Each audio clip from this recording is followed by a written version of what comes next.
哎，前面的快点，后面这么多人等着呢。不好意思，马上。阿姨，我真的只有这么多钱了，求求你给我一张硬座票吧，求求你了，求求了。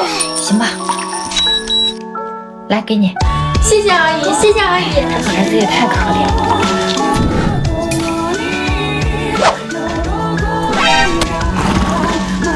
哎，小朋友，你一个人啊？干啥去了？去大城市看病，医生说我得了肾结节，找人治疗才行。啊，这么严重？那你家里人呢？你家里人也放心让你一个人做不成？我爸我妈在外面打工，好几年没回来了。我爷爷奶奶岁数大了，所以只能我一个人了。那祝你早日康复啊，小朋友。我要不要帮他一下，给他点钱呀？这么多人看着，会不会伤他自尊啊？